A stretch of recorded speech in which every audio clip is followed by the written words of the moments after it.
kondisi menjadi pahala.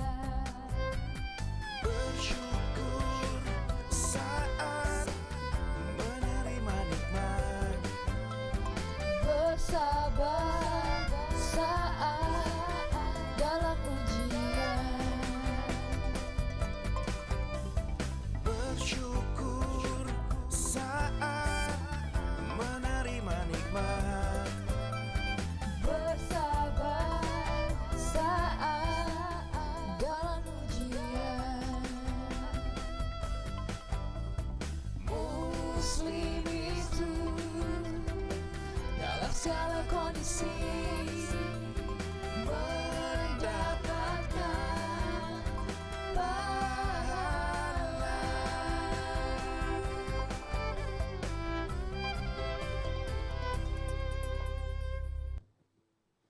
Sungguh berbahagialah seorang muslim, diriwayatkan dalam sebuah riwayat, karena segala keadaan baginya adalah sebuah kebaikan. In asabathu sarra'u syukran fakana khairan lah, wa in asabathu dharra'u sabran fakana khairan lah. Rasulullah Shallallahu Alaihi Wasallam disebutkan dalam sebuah riwayat mengatakan bersabda bahwasanya seorang mukmin itu seorang yang beriman, benar-benar beriman kepada Allah, mereka akan bahagia dalam setiap keadaan. Mengapa? Karena in asobat husarra, ketika mereka ditimpa dengan kebahagiaan, syukran, mereka bersyukur kepada Allah. Alhamdulillah, syukurillah, bersyukur padamu ya Allah. Kau jadikan kami saudara, indah dalam kebersamaan. Sekali lagi karena biolanya baru ikut. Alhamdulillah wa syukurillah, bersyukur Padamu ya Allah.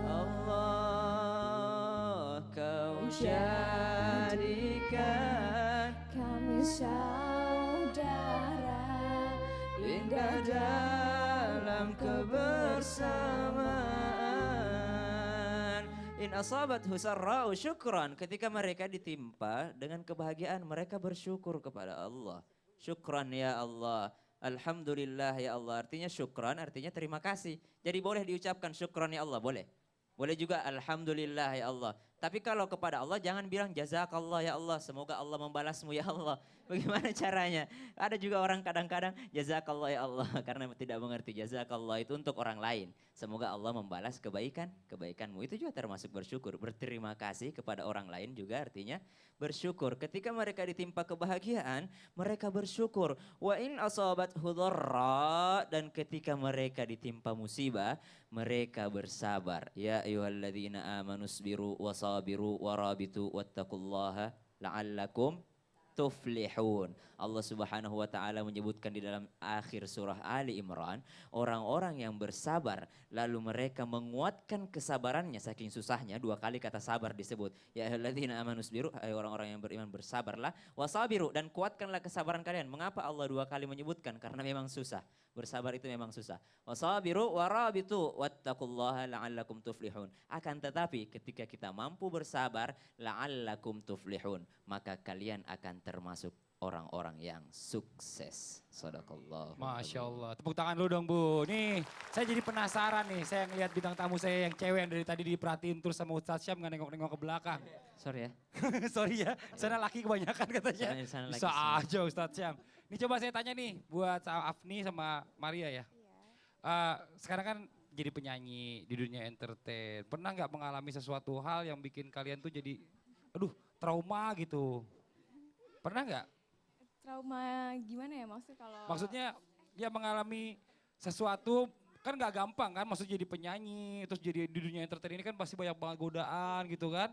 Apalagi kalau penyanyi dangdut di daerah ya kan, digoda-godain sama siapa gitu. Pernah nggak mengalami hal yang bikin kalian trauma? kalau saya sih alhamdulillah enggak ya karena jadi dingin gitu sama cowok. Jadi enggak ada ketraumaan untuk manggung atau untuk perform enggak ada.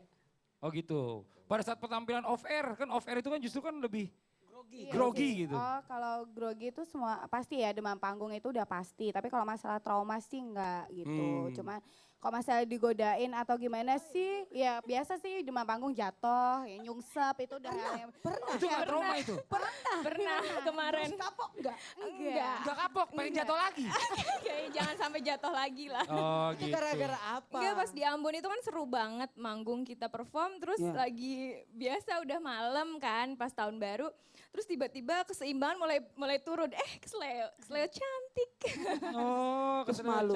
Enggak ya malu sih, tapi berusaha untuk it's okay lah biasa. Tepuk tangan dulu Bu. Wah, nih sahabat saya juga nih, dia kan presenter juga, pemain film juga, pemain sinetron juga. Pernah nggak punya sesuatu pengalaman hal yang memalukan yang akhirnya, aduh trauma nih kejadian ini nih, jangan sampai kejadian lagi. Ada Ada. nggak? Ada. Ada waktu itu panggung. Diketawa. Ibu-ibu mau ketawa Ibu aja duluan. belum cerita Iya, udah baru ketawa. cerita udah ketawa. Ntar dulu Bu. Iya terus. Sama. Gara-gara ibu-ibu itu. Ya, Bang, emang. Iya. Ibu bahagia banget udah di Bogor. Gini, jadi waktu itu kan panggung yang besar dan ini malam. Dan ini lagi off air. Dan kita ditembak sebagai host, ditembak Lampu. cahaya Wah, terang luar banget, biasa, yang bener. bang gitu, sampai penonton nggak kelihatan. Jadi kita kalau lihat penonton di stage, asal ibu-ibu tahu, suka bohongan. Oh, Soalnya gitu. ibu-ibu nggak kelihatan gitu, pasti gini kan, saking terangnya gitu. Ya udah karena saking semangat, kita oke. Waktu itu Cianjur kalau nggak salah. Oke, Cianjur. Cianjur, angkat tangan, zep. Saya hilang. Loh, kok hilang? Karena saya ngelewatin batas stage, jadi saya jatuh. Pikir ada hidrolik turun, sus hilang gitu ya kan. Enggak. Karena kelewatan. Karena jadi kejadian itu Terlalu lagi. semangat, maju, terlalu maju, maju semangat. terus. Cianjur, kepok tak. Hilang. Jatuh. Jatuh. Terus kenapa dibawa? Alhamdulillah saya niban brimob. Polisi saya niban. Terus trauma nggak kalau misalnya lagi manggung lagi kayak gitu, ngeliat hal kayak gitu? Traumanya luar biasa, traumanya luar biasa. Karena waktu itu setiap kali kita lihat stage, sebelum lampu itu nyala kita lihat dulu. Ukur dulu. 1, 2, eta, udah. Masya Allah. Nih Bu, tepuk tangan lu Karena dong sudah Bu. dapat pembelajaran. Bener. Betul, Ustaz. Masya Betul, Allah. Ustaz. Iya. Jadi ini termasuk orang yang bisa move on. Pengalaman itu bukan berarti jadi takut ya kan, tapi malah jadi waspada. Ya. Beda lagi nih artinya nih. Oke, untuk jamaah yang di rumah, langsung aja kita dengarkan tausiah dari Ustadz Maulana tentang bagaimana caranya agar kita belajar pengalaman masa lalu dan gak takut lagi. Dan harus mulai dari mana? Atau Ada dari 4 apa? caranya. Aduh, Ustadz, belum juga selesai saya ngomong Pak Ustadz. Ya Allah, mohon maaf silakan Pak Ustadz menizin waktunya. Tepuk tangan dulu dong Bu buat Ustadz Maulana. Ada 4 caranya. Supaya kita bisa belajar dan memulai dari nol. Dimulai dari nol ya. Ada 4. Yang pertama, usahakan ketika kita terjadi dilema, tidak bisa move on, maka kembali lagi senjata yang tadi saya sampaikan, ikhlas. 1, 2, 3. 1, 2, 3. Kemudian yang kedua, bisa enggak kita memaafkan? Siapa yang dimaafkan? Maafkan orang yang menyebabkan kita terpuruk atau bisa memaafkan diri kita karena kesalahan diri kita. Jadi itu yang pertama. Yang kedua, setelah kita ikhlas dari atas ketentuan yang Allah sudah tentukan. Ya itu kan bisa jadi, aduh kenapa saya bisa begini ya. Tuh, maaf, ikhlas dulu atas ketentuan. Kemudian yang kedua, memaafkan. Siapa yang dimaafkan? Siapa yang penyebab sehingga kita terpuruk, sehingga kita tidak bisa move on atau tidak bisa kena gara-gara permasalahan masa lalu itu. Kalau sudah bisa memaafkan, yang kedua adalah kuatkan diri kita dengan doa dan usaha. Ini yang ketiga. Apa itu? Doa dan usaha. Iyyaka na'budu. Berdoa itu tidak harus langsung berdoa, tapi usaha dulu baru berdoa. Tapi kenapa disebut doa dulu baru usaha? Sekalipun usaha dulu baru berdoa. Karena mohon maaf atas 2 yang hidayah yang Allah berikan kepada kita. Hidayah itu hidayah ilmu dan hidayah amal perbuatan. Kalau bukan dari Allah tidak mungkin kita bisa berilmu. Dan kalau bukan karena Allah tidak mungkin kita bisa beramal. Ilmu dan amal 2 kesatuan, mudah-mudahan kita bisa memiliki. Karena kalau kita memiliki ilmu tanpa amal ini sia-sia juga. Ada amal tanpa ilmu salah-salah. Kalau begitu mohon maaf setelah kita ikhlas bisa memaafkan, usaha dan doa atau doa dan usaha. Barulah yang keempat kita mengambil atas hikmah yang sudah kita raih. Sehingga tidak akan terjadi pengulang yang sama untuk keburukan, tapi menjadikan keburukan itu jadi pembelajaran. Ibarat jamaah, ibarat ada kopi, ada gula sudah masuk di gelas, itu tidak akan mungkin bisa larut kalau kita tidak aduk. Jadi sesuatu yang nampan di bawah kita aduk. Supaya apa? Diaduk. Supaya merata naik gulanya. Padahal menggumpal di bawah kopinya, menggumpal di bawah gulanya. Supaya makanya diarut. Makanya kadangkala kita harus mengingat masa lalu untuk pembelajaran masa depan. Jadi tidak ada masalah. Ini adalah pembelajaran buat kita supaya bisa move on kembali. Amin. Masya Allah, tepuk tangan dong Bu, ini senang banget ya Bu ya.